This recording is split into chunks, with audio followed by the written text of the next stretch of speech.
Drishyam driktu manasam Drishyadhivrittaya sakshi Drigeva natu drishyate. It's interesting, when we started reading Drikdrishya Viveka, when I started, long time ago, with Swami Dayanandji, this seemed like this is just a beginning verse, kind of like,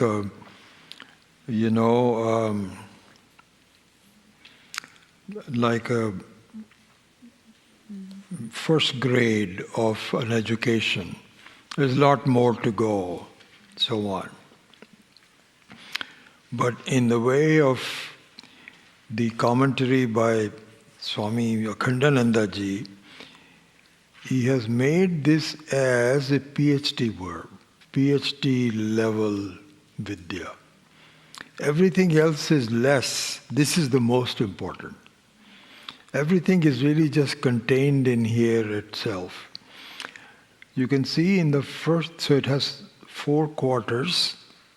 Most of the verses, shlokas, mantras have 4 quarters. This one does too. The first 3 quarters are for drishya, and the last one is for drik. And that completes the whole thing. There's nothing else there is. The whole life consists of, our lives consists of drishya and drik.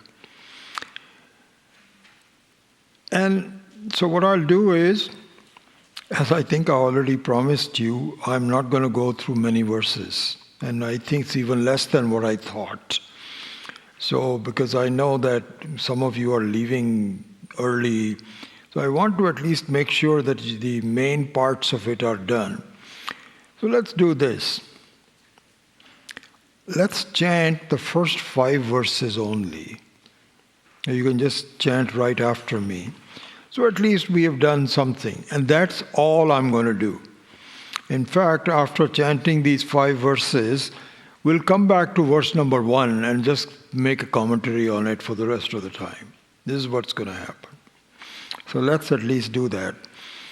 So we've already chanted verse number 1. Let's do number 2 through 5. So I'll chant half of the verse first, and you repeat after me. Nilapita sthula sukshma rasva dirghadi bhedataha. Nilapita sthula sukshma rasva dirghadi bhedataha. Nana vidhani rupani Pashyet lochanam ekadha. Nana vidhani rupani Pashyet lochanam ekadha. Andhyamandhya patutveshu Netra dharmeshu chaikadha. Andhyamandhya patutveshu Netra dharmeshu chaikadha. Sankalpayen manaha shrotra. Sankalpayen manashrotra. Tvagadau yojyatamidam. Tvagadau yojyatam. Kama sankalpa sandehau. Kama sankalpa sandehau. Shraddha shraddhe dhriti tare. Shraddha dhriti. Hrir dhir bhirityeva madin. Hrir bhir dhirityeva madin. Bhasayetye kadhachiti. Bhasayete kadhachiti. Naudeti na astamesti esha. Sorry, I've been inconsistent. I would want to do the whole thing and so let me do the whole thing, half of it. Nodeti na astameti esha. Navriddhim yati nakshayam. Nodeti na astameti esha. na vriddhim yati na swayam vibhatyati anyani bhasayet sadhanam vina. Swayam vibhatyati anyani bhasayet sadhanam vina. So, verses number 2 through 5 basically explains the first shloka. That's what it is. So it is simply the first shloka explained a little bit. So there is nothing new. So this whole set of 1 through 5 is really the basic. It's the advanced level, and the rest of them are some aspects of it that we will cover later on. Hopefully I will start podcasts regularly and we will cover it all so that you have a complete set. But these first 5 is a set in itself. So number 2, 3 and 4 explain the drishya. And number 5 explains the drik. So number 2 starts saying, so no, rupam drishyam lochanam drik. Forms are seen and the eye is the seer.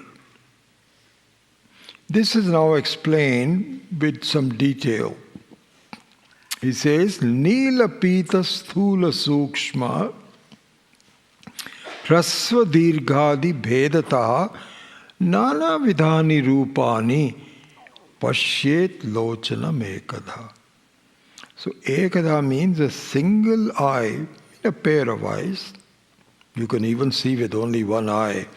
The only reason for the 2 eyes is because the depth perception. That's all. But one eye is sufficient to see really everything. But you don't have the third dimension. It is interesting. You can, I remember you used to do that. So close one of the eyes and try to, you don't even have to thread a needle. You can even have a bigger hole and try to push something in that. It's not easy because you will miss it. You will not have the depth perception. So the 2 eyes is really a pair of eyes. When you say a pair of eyes, so the pair of eyes sees a variety of things. Nila pila, pita. Nila means blue. Pita means yellow. So colors. Then sthula sukshma, big and small, etc., etc. Nana vidhani rupani pashyet, lochanam ekadha. So that's number 2. Then, not only that, okay, now we go to the second part of the first verse. Rupam drishyam lochanam drik has been covered now in the second verse. Then we go to lochanam drishyam driktu manasam. The eye is now becomes the drishya and the mind becomes the drik. This is explained in the verse number 3. Andhya mandhya patutveshu netra dharmeshu chaikada sankalpayet manaha. Just stop at that point. So he says, now look at it. The variety of changes in your eyes is made possible by the mind. Andhya, mandhya, andha. Andhya means the status of being completely blind. Or you can say mandhya. I'm not blind, but I don't see very well. All those kinds of things. Netra dharmeshu, all of these, chekada, sankalpayet manaha. And then he says, not only the eye, he says, Shrotru tvagadau yojyatamidam. He says you can extend this logic to the other sense organs. Same thing on Shrotram. My ears are not, I'm not hearing very well. I need something. Tvagadau. We lose the sense of touch also. It becomes less and less sensitive. So he says, Yojyatamidam, you please extend it, it's easy to do. I'm just giving you one thing which is lochanam, but you extend it to the others. So that's what it is. Then we come to the third part, drishyaha dhivrittayaha. Now the mind becomes a drishya. How? Kamaha sankalpa sandehau shraddha ashraddha dhrititare hrir bhir dhir ityeva madin bhasayet ekada chitihi.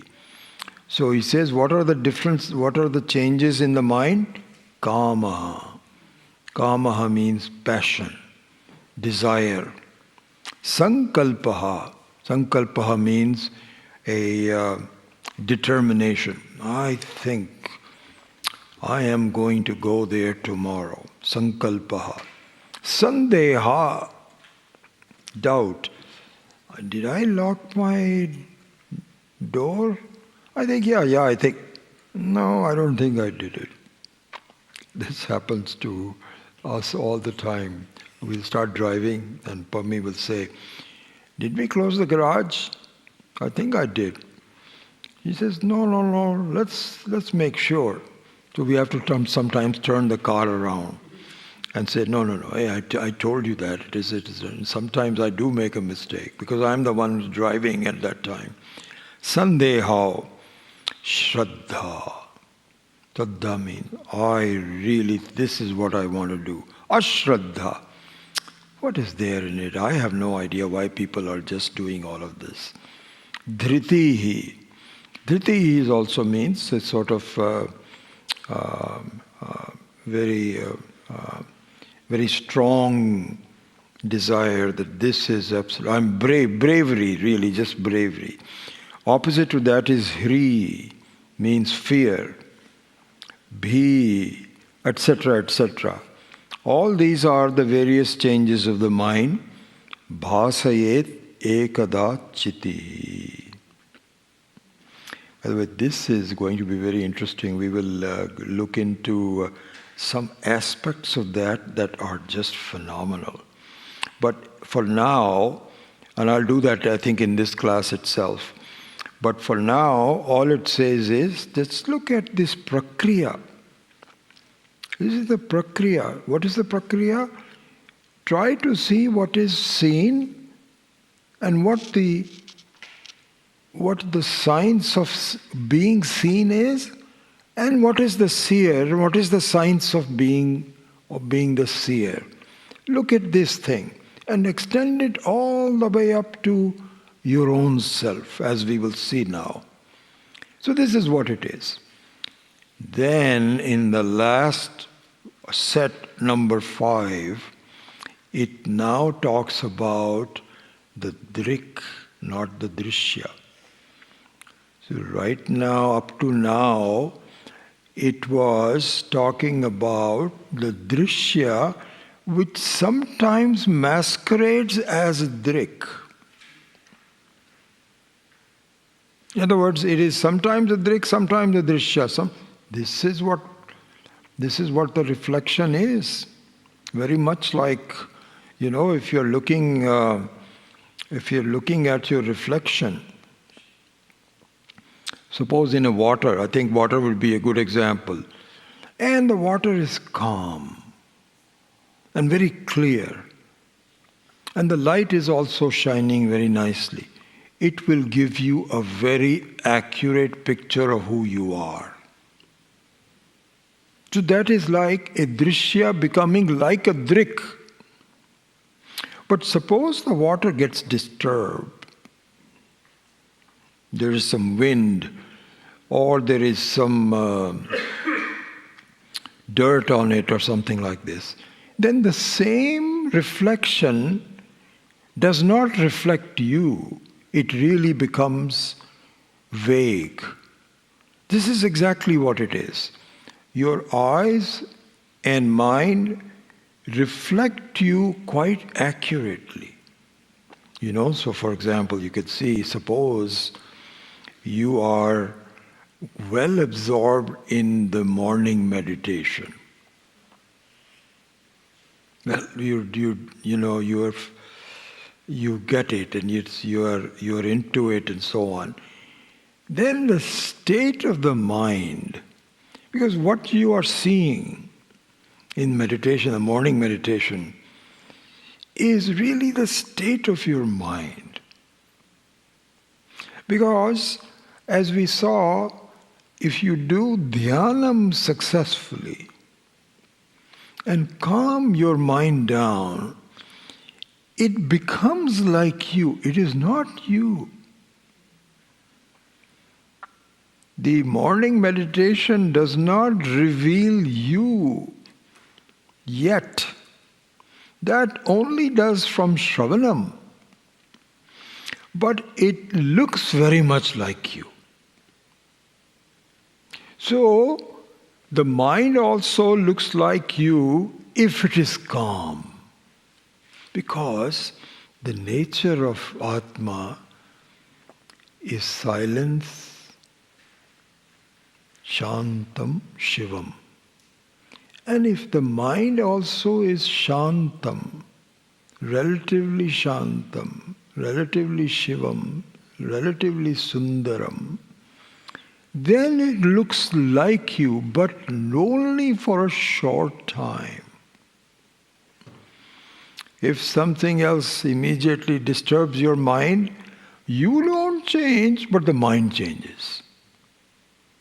So all I'm saying is that the first three portions of the first verse, which are now detailed in these 5, talk about the dual nature of drishya. Dual nature meaning sometimes a drishya, sometimes a drik. So that happens in the reflection. When you're watching yourself in a water, it is liable to change. Sometimes accurately reflecting you, sometimes inaccurately reflecting you. But that does not apply to you, who is watching your reflection in the water. You don't change, even though there is wind and it's just doing this, that, or the other, but you don't change. That is the drik. That is described in the last verse of the set number 5. Na udeti na astameti esha, na vriddhim yati na kshayam, swayam vibhati atha anyani, bhasayet sadhanam vina. So he says, drik eva natu drishyate. The real drik, not the reflected drik. Drishya is a reflected, can be a reflected drik. Behaving like a drik, like we just saw, the calm mind. But there is no such thing as behaving. It is drik. It's not a reflection. It is the drik itself. And what is the nature of this drik? Na udeti. Your awareness does not start. Think about it. We should not just say, okay, so I was never born, I was never going. See this. I cannot. Not possible. This is the nature of the awareness. My goodness. Na astameti esha. The only way you can, because you are the final proof of things. This is a very important thing. This can be extended all the way up to mrityu. That we may have notions that the fact that you were born is a notion. Nobody knows that. Your mom and dad also didn't see the Atma. It saw the body. So you're just imagining that I was born because you're mixing up the two things. Same thing on the death. Only reason that the death will become a reality if you saw it. Has anybody seen death of the Atma? It's not possible. We just casually say, oh, that person died, thinking the whole thing is dead. No, that thing is dead. So, na astameti esha, na vriddhim yati. Okay, fine, I understand that I was never really born, and I understand that I'm not going to go away, but maybe I'm changing. No. You cannot be changing. This is a very beautiful thing. Even the drishya that behaves like a drik, like lochanam, like the eyes, cannot function unless it is very stable. If your eyes are also blinking and you have got tears and you've got problems and so on and so forth, you cannot see anything. The reason you can see something is at least it is relatively very stable. And the drik is not relatively stable. It is absolutely stable.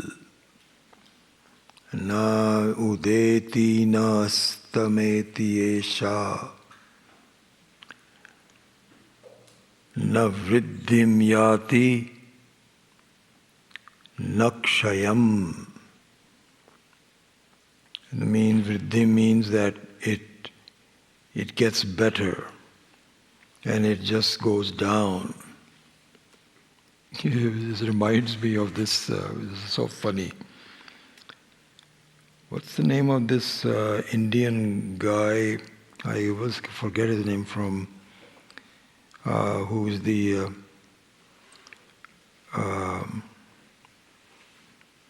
from Boston. Bami, what's his name? Deepak Chopra. Thank you. Wonderful. How did you guess it? I didn't even give you.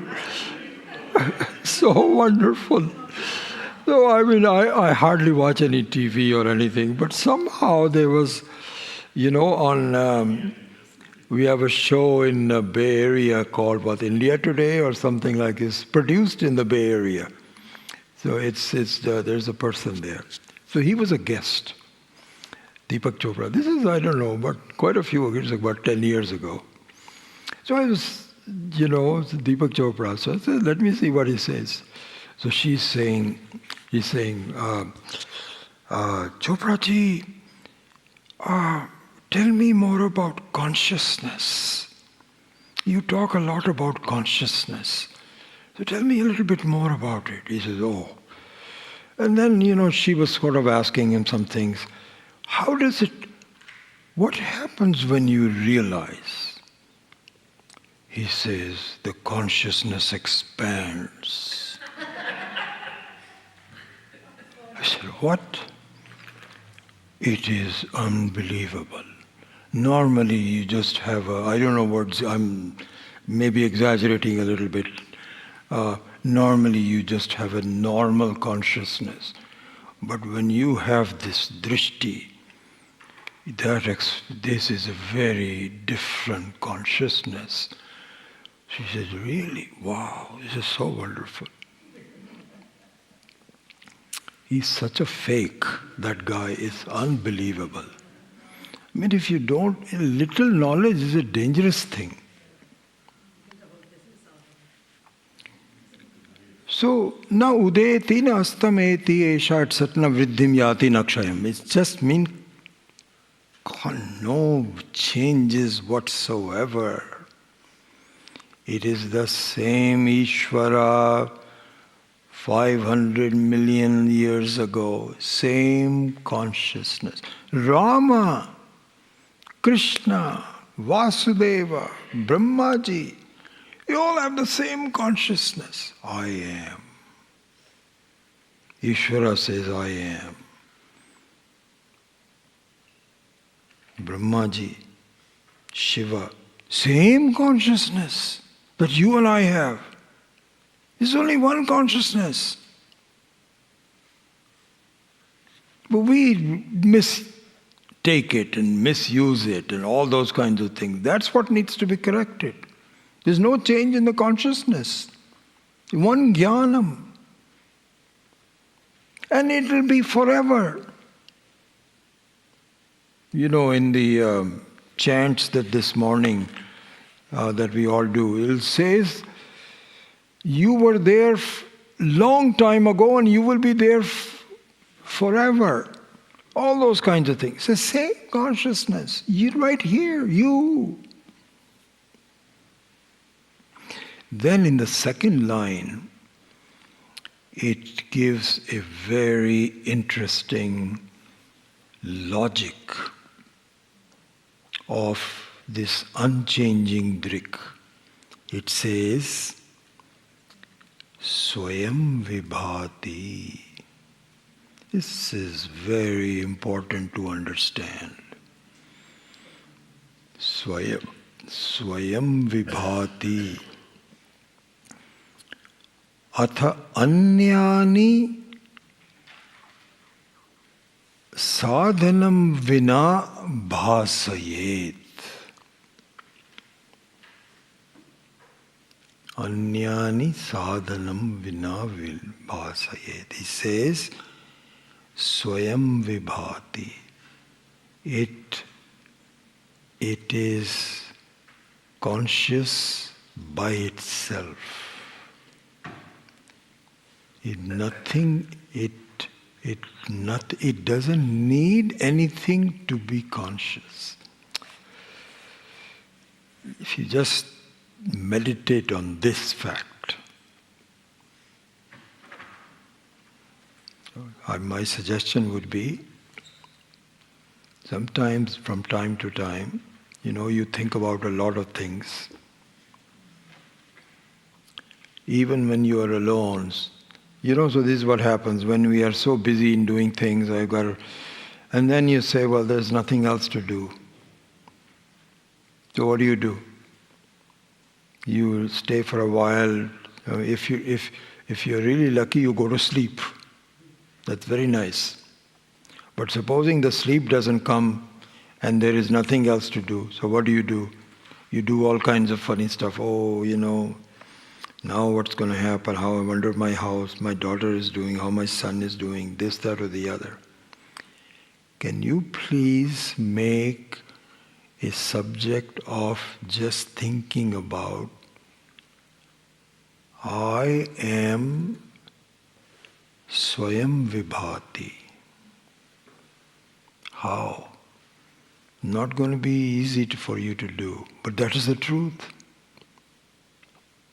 Swayam Siddha, Swayam Jyotihi. That's what it's saying. Swayam Vibhati. Atha Anyani Bhasayet Sadhanam Vina.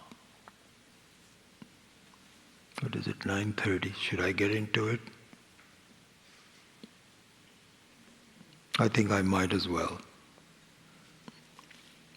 So I'm going to give you some commentary on Bhasayet Sadhanam Vina.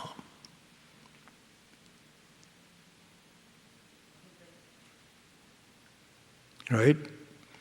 Bhasayet Sadhanam Vina means that it sees things without any help.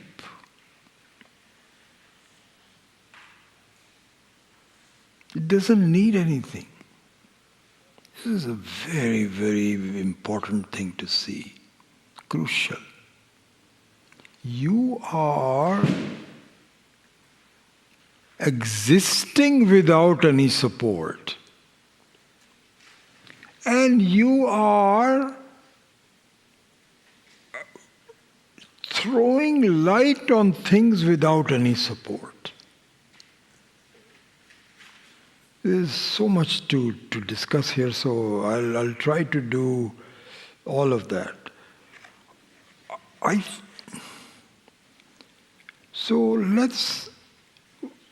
One aspect of that is the analogy to a movie projection. So we have already discussed it. I won't go into that again. I think you understand it. That the basic elements of a projection, the basic elements of a play. Play meaning having some meaningful script, something that engages you. See, this life is interesting because it appears to have a plot, and it does have a plot. At least for a while. Ultimately it won't, the plot also will disappear. But it is interesting because it engages you. Engages you in the sense that, that you are people and you have families and there is something to do, something to enjoy, something not to enjoy. It's a play. How is that play created? Let's review that one more time. It is created by three things, as we have already discussed it. It needs to have a steady light. This is what he's saying, bhasayet. Right? Then,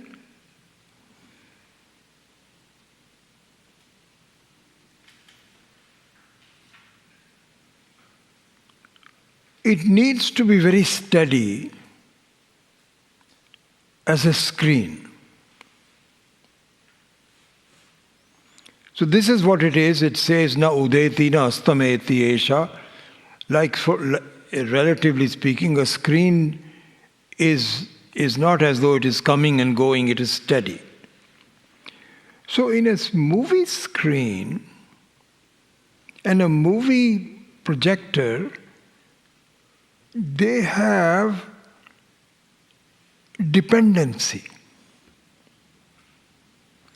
Movie projector needs a lot of electricity, a lot of engineering. Screen needs less engineering, but it also needs material. All of that. So it's dependent. It can disappear. Now let us see yourself. What it is you are both a movie screen and a projecting light, all rolled into one. It's not a separate screen. You are the light and you are the adhisthana for everything happening. See this. If you don't see this later. But see this sooner or later. You are both rolled into one. And guess what? This is what is saying. This is saying a lot. This rolled into one you doesn't need any help.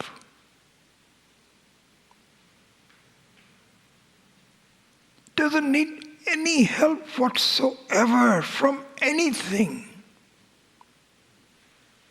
Not from the sun, not from the earth, not from Ishvara, nobody. You are independently existing. And you are independently projecting. This is what is happening.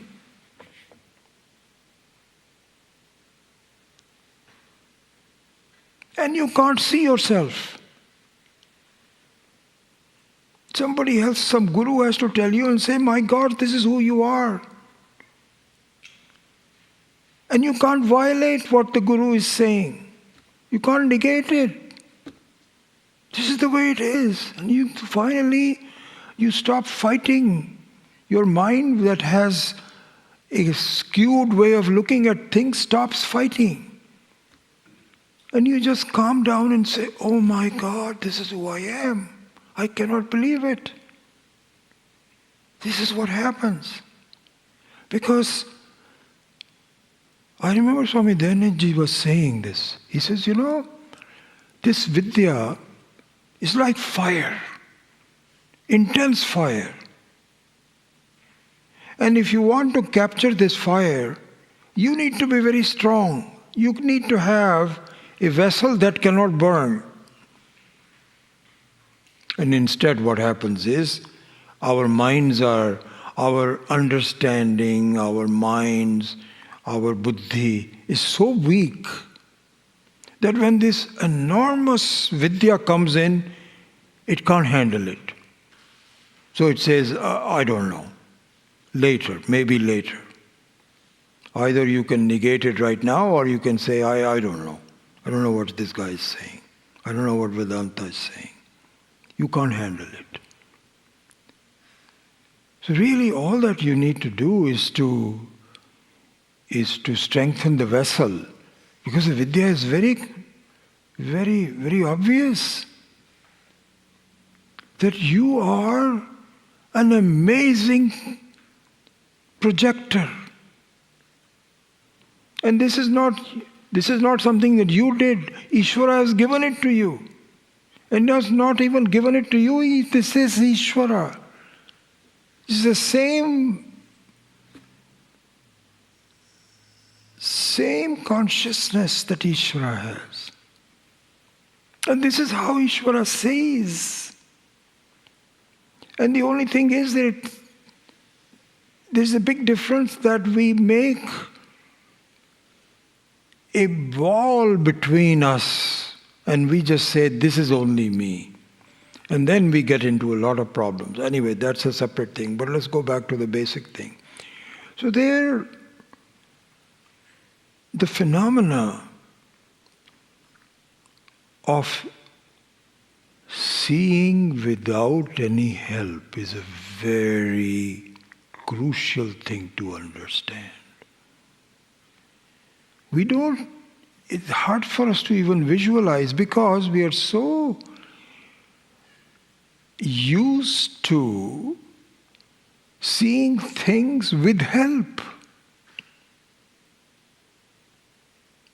This is without any help. Swayam vibhati atha anyani bhasayet sadhanam vina. Okay, so this is one thing. The movie analogy, seeing the movie analogy, that you are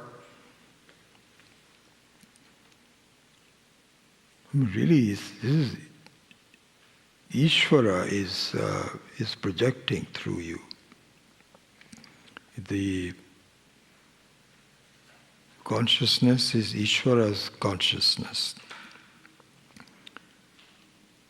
And this Srishti is Ishvara's Srishti. And the nature of this Srishti, which is Drishya Rupa, We'll now spend, this is what we will do in the next few classes, is the nature of the drishya. And the nature of the drishya cannot be understood until the nature of the drik is understood.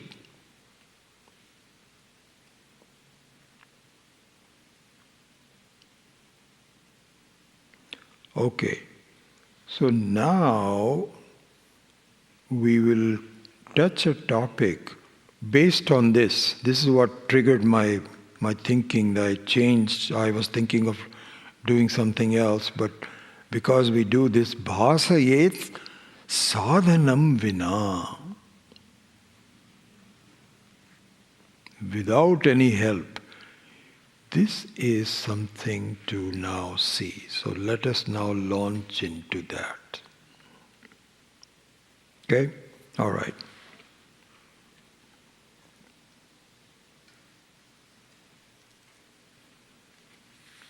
I want to see one Kena Upanishad verse to make a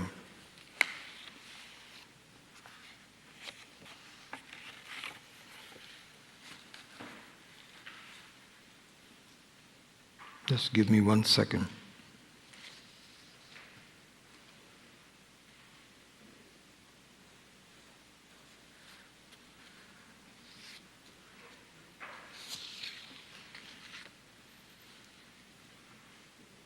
Yeah, got it.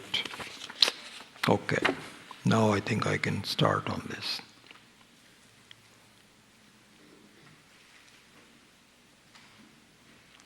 So in the Kena Upanishad,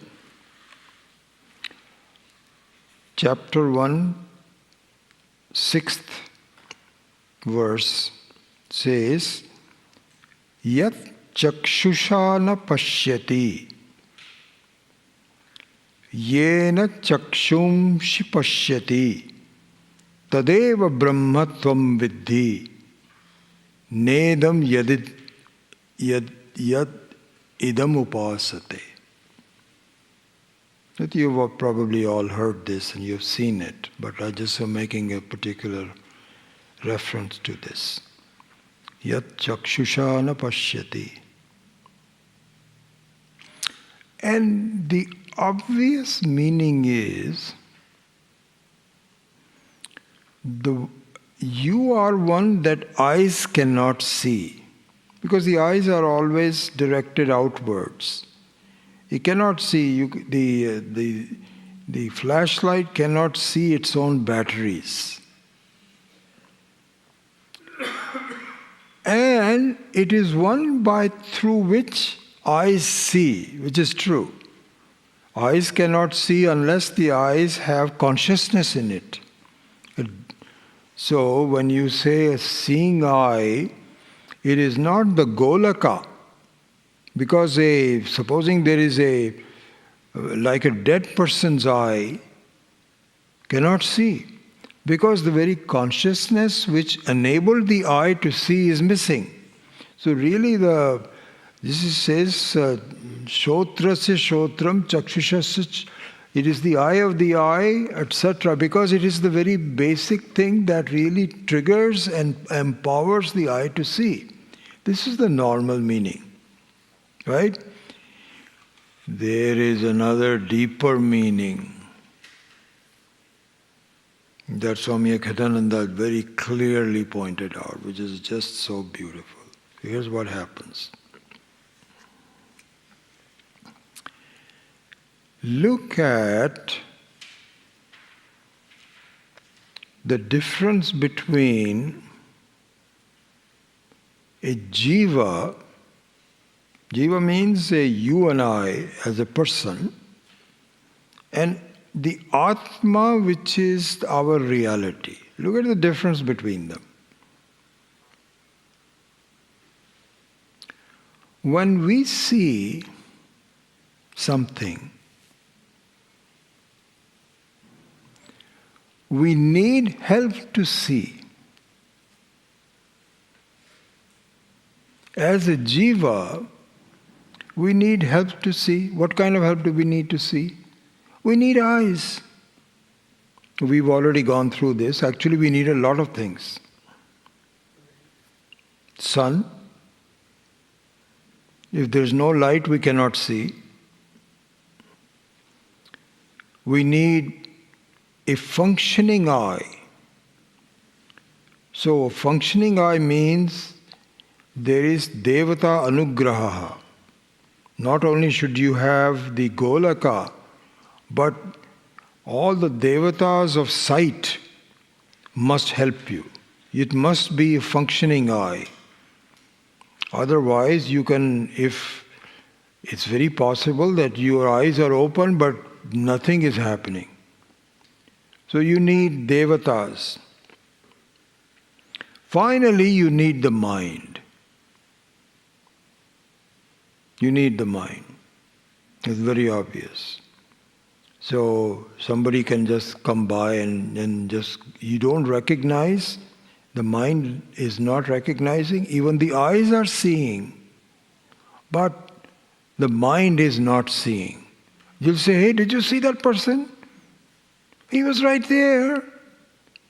So no, I didn't see it, I was thinking of something else. So you need the mind. So you need all these things to see. Okay. This is what the jiva needs to see.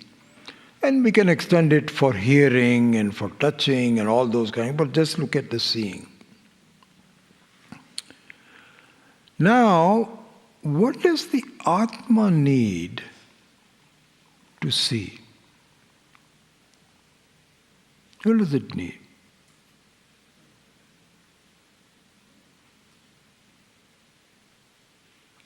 What does the Atma need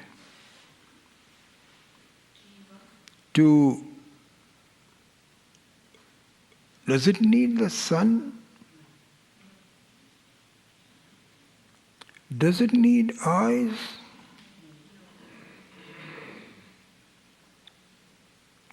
Does it need anything?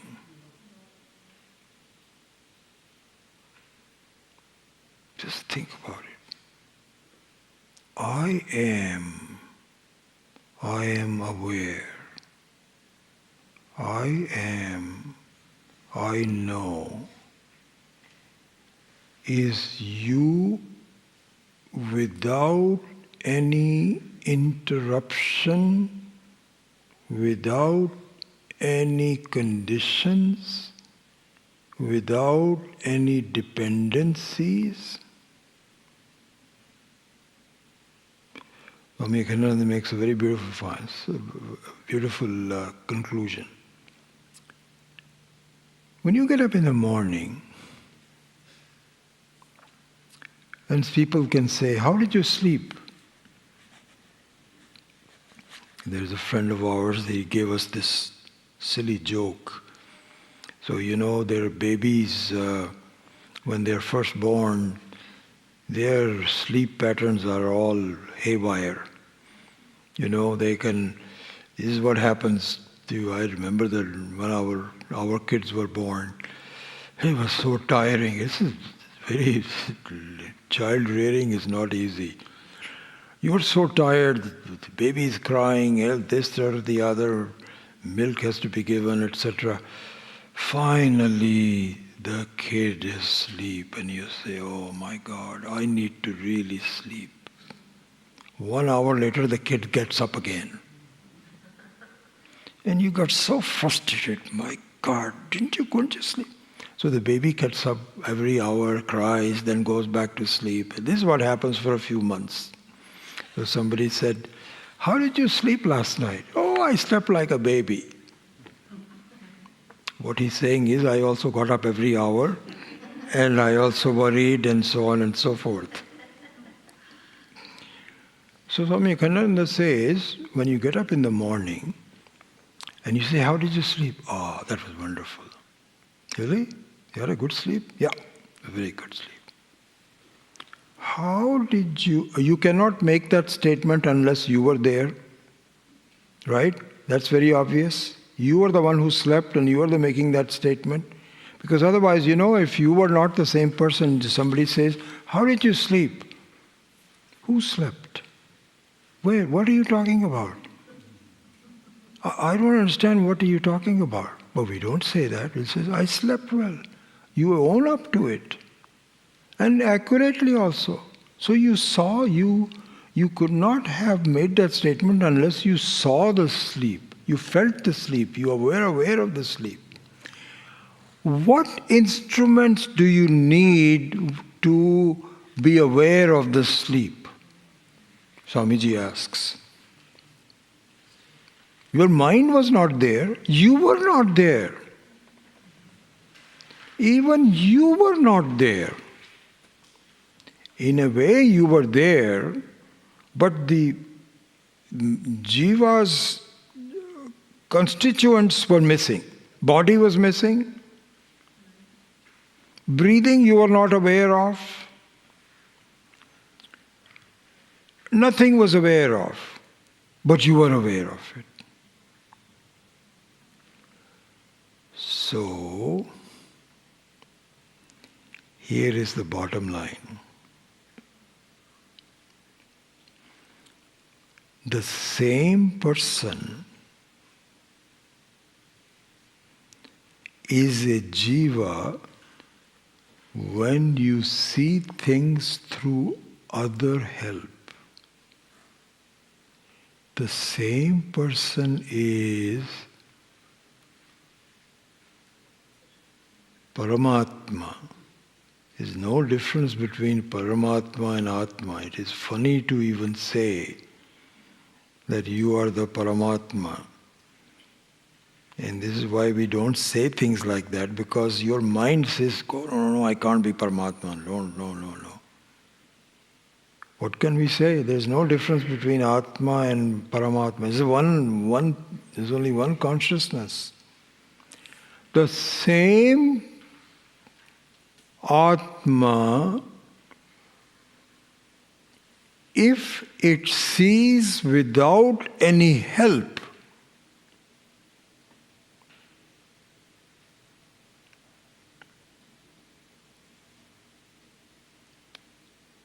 is the same person is the Paramatma.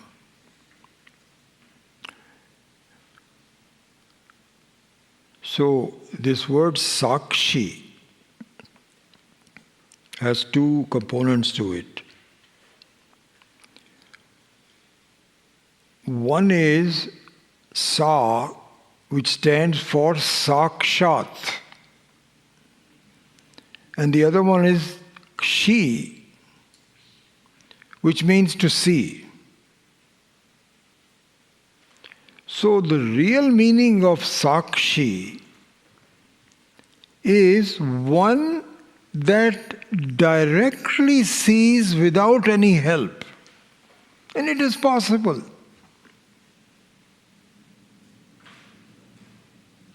This is what we have to see. I can see. But I don't invoke that status of mine. I am so used to depending upon help for seeing, and therefore I stay as a jiva. You see the points? Very important points. Either through ignorance, until this is pointed out, or through obstinance. I don't know if that's the right word. When somebody is obstinate, what is the obstinacy? Something like that. This is what is called agraha. No. These are important points that we will go into more detail later on, that the problem with, so it's good that you didn't know, nobody had told about you this and so on. But the issues continue even after somebody tells you. And the reason is that, we should be excused for it. We We are so comfortable being who we are. We may have some flaws, and we accept it. Everybody has flaws. I have flaws too, so what's a big thing? But this is me. You're taking me away from me. And I don't know what will be. You're saying there's no form. I don't know what I will be without form. What's going to happen? All these are fears. We don't give up. My eyes are working okay. I don't really have a problem. I'm able to function well in my life. It's okay. Vedanta can wait. It's like saying, come back tomorrow. So you're sure? Tomorrow? So I come back tomorrow and say, you are here already? So come back tomorrow. What is it? It said, there was a sign in the shop. The shopkeeper said, cash today, credit tomorrow. So he says, okay, I'll come back tomorrow. So he comes back tomorrow. It's the same sign which says, cash today, credit tomorrow. Is the thing is that we are so comfortable being who we are as a jiva.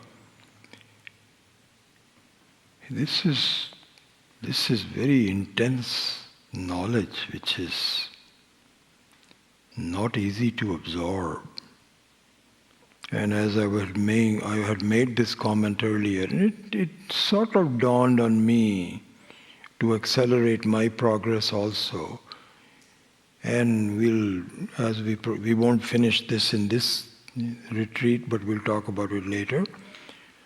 Our biggest challenge is ourselves.